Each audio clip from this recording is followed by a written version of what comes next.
Good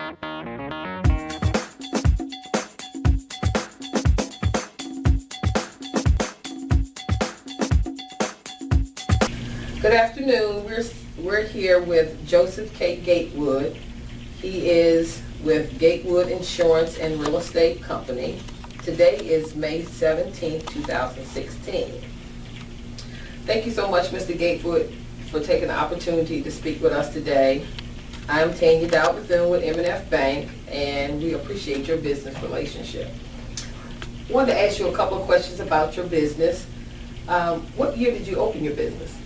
Actually, I started in the insurance business in 1981, but I established Gatewood Insurance and Real Estate in 1994. Okay. And could you describe your business a little bit? Basically what we do, we are a full-service insurance agency primarily. We do automobile insurance, we do home insurance, life insurance, and from time to time we'll do some rollovers when people retire, roll over their pension plans from their 401ks to an annuity. We do some commercial business, and also, if that doesn't keep me busy enough, I'll sell a house. Okay. I do some real estate. But in the climate that we're in, if you're a small business, you have to be very diversified because everybody else is in your business. Mm-hmm. And so you're only going to get you're not going to get a large market share of any one particular business. So you have to do a variety of things, to stay profitable. Okay. So how did you decide to go into the insurance business and real estate business? Actually, I kind of came into the insurance business by default. I was working at Miller Brewing Company as a manager, and they laid me off. And when they laid me off, it was difficult, finding a job at that time. And so I went to work with a little company called Independent Life, spent several years with them. And then I worked for Prudential for 8 years, and then MetLife. And then from there, I was a little bit frustrated with the way that they handled me, mostly. And so I left MetLife, and I started looking for other jobs. And when I couldn't find a job, I started a business. Oh, wow. So what is your typical clientele? Well, here again, we deal with people from all walks of life, all income levels, all ethnic backgrounds. Here again, we don't do we have to be that way. We have clients that's paying us $40 a month, and we've had clients paying us over $30,000 a year in insurance premiums. So we deal with just about everybody. So you deal with consumers as well as commercial customers? Yes, we deal with consumers as well as commercial customers. Most of our business, however, they are personal lines, as we refer to it. Okay. Where our typical client will come into the office and we would interview them, and we might start off with the home insurance needs, and sometimes we might start off with the automobile insurance needs. But what we strive to do is bring all of their insurance to our office. Okay. Our typical client, they'll come in, we'll do their home, they'll do their auto, and we'll do life insurance for them. And from that, that's where a lot of our real estate business comes from. Because I don't go out knocking on doors or making phone calls to sell real estate. But from time to time, some of my customers, they may have a piece of real estate they want sold, and they'll come to me and get me to list it for them. A lot of times we do a lot of estate sales. People, family members might die and leave a piece of real estate. Mm-hmm. We'll do something like that, but we don't go after, say, the general, public looking for real estate sales. We just do it basically from our insurance clients. What's the best piece of advice you've ever received? I've received a lot of good advice in my life.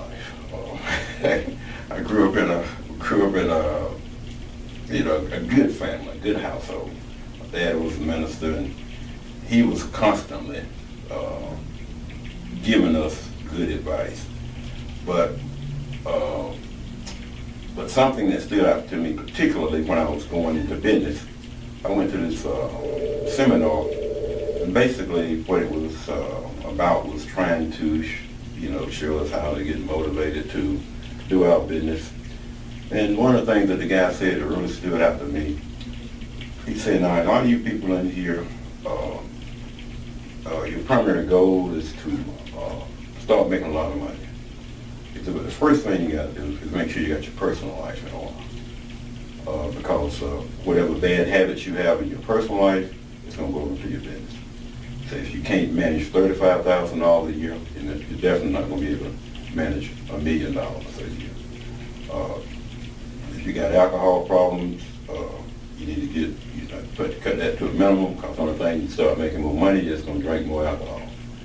If you got any other bad habits, you need to get rid of them.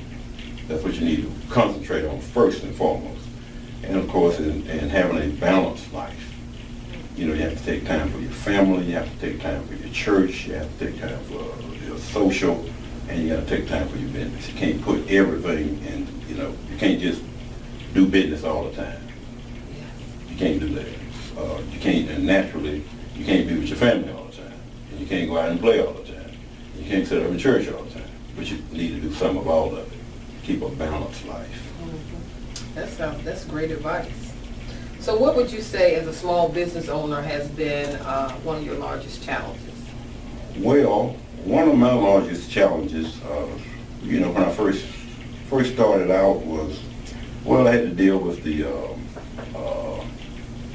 insurance. Well, first of all, trying to get companies to let me write for them, because when you first open your door, getting, carriers that will let you represent them, especially the major ones, that's a challenge. Then, of course, and probably something that was unique to my business, as soon as I got started up, the insurance auditors decided they were going to aggravate me for 4 years. And of course, they audited me for 4 years, and after 4 years, gave me a clean bill of health. But that was a big challenge. And a lot of times, people, when they, get hit with something like that early in the business, kind of discourages them. But in my particular case, I was able to overcome that. And right now, I have the carriers that I need, to service my clients. And of course, money is always a challenge. You have to be able to manage your money. As soon as you start making a few dollars, you can't go out and start buying the biggest car and the biggest house you can find.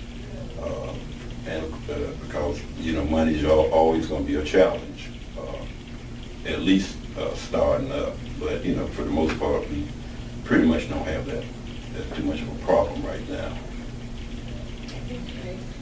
So what advice would you give someone who is starting their business? Well, first of all, if you're starting a business, you need to have a plan. You need to have a plan. You need to know what you want to be doing the first year you go in that business, and you want to have an idea of what you're going to be doing 5 years down the road. You gotta have a plan, and you need to write the plan down. You need to stick with it.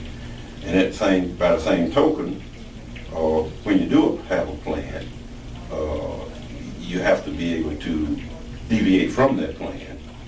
That plan is not working.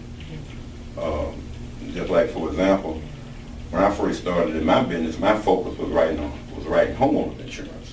Because that's a world if I get these people to buy homeowners insurance every time they pay the mortgage. The policy is going to renew with very little effort on my part. But then all of a sudden, insurance companies didn't want to write homeowners insurance anymore. And it became very difficult, for us to get carriers, and the companies that we were writing for, a lot of them left the state. And of course, we had to start that process, all over again a lot of times. But you got to have a plan. But at the same time, you have to be able to deviate from that plan, as the market dictates. Okay. So, do you read a lot? Are there any favorite books that you have read that you would like to share? Yeah, I read a couple of good books.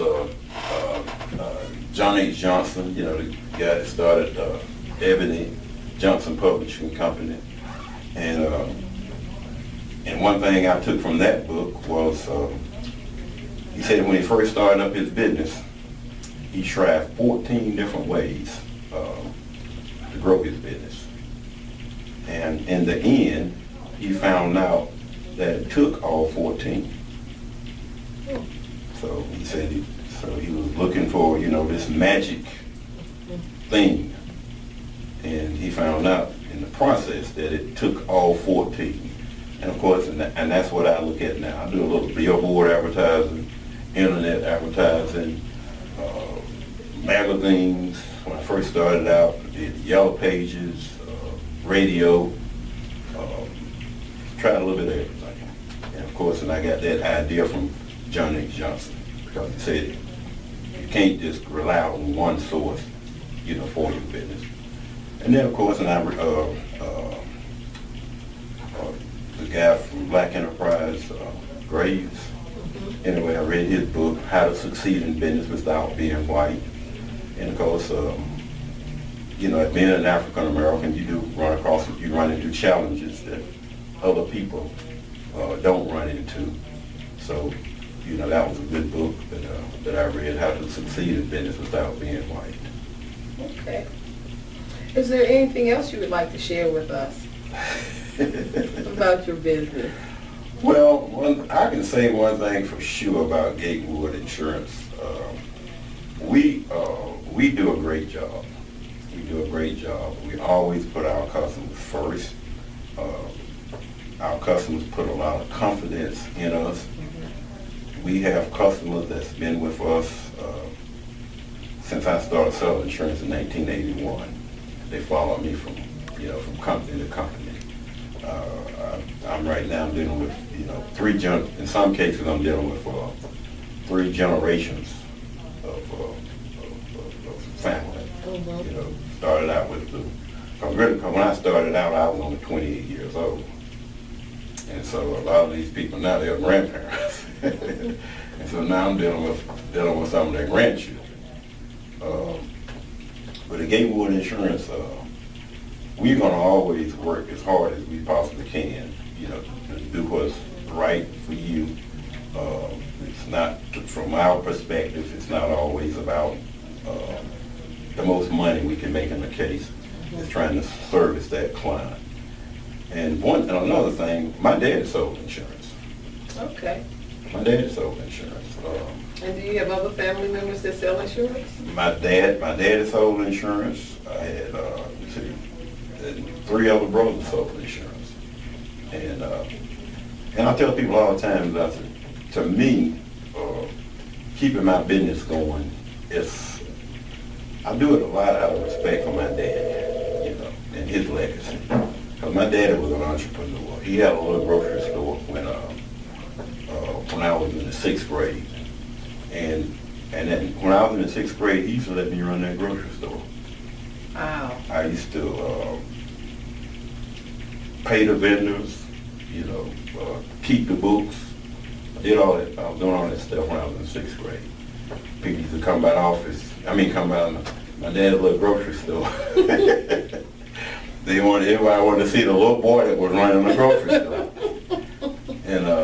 And you know, we took and that helped me, you know, to be able to sustain. So you was an entrepreneur when you was in the 6th grade? I've always been an entrepreneur. I sold the Afro-American newspaper when I was in the 5th grade.